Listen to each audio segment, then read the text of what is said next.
Shoshilinch tezkor xabar. O'zbekistonda bugun tongda zilzila sodir bo'ldi. Assalomu alaykum hurmatli tomoshabin do'stlar. Kanalimizga xush kelibsiz. Videoroliklar kengroq tarqalishi uchun like hamda podpisatsiya tugmachalarini bosib qoldirishni unutmang.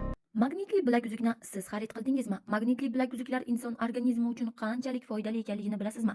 Agar bu haqida bilganingizda avvalroq shuni xarid qilgan bo'lardingiz. Agar bilmagan bo'lsangiz, hoziroq xarid qilishni istasangiz, kommentariya va opisiyaniyadagi silka ustiga bosing. Hech kimning yordamisiz magnitli bilaguzugingizni o'zingiz buyurtma qiling. Mahsulotimizning narxi 40 ming so'm. Yetkazib berish xizmati mavjud. Afg'onistonda sodir bo'lgan zilzila O'zbekistonga ham sezildi. Bu haqda Seysmoprognostik monitoring respublika markazi ma'lum qildi. Qayd etilishicha, yer silkinishi bugun 16 aprel kuni tongi soat 04:14 da sodir bo'lgan. Magnitudasi 6,3 balli zilzilaning episentrida sezilish kuchi 4 ballni tashkil etgan.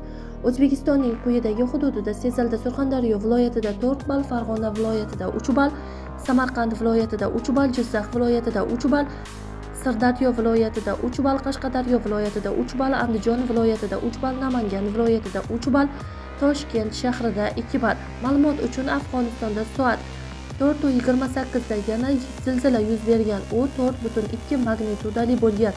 Zilzila kuchi O'zbekiston hududida sezilmagan deyiladi xabarda.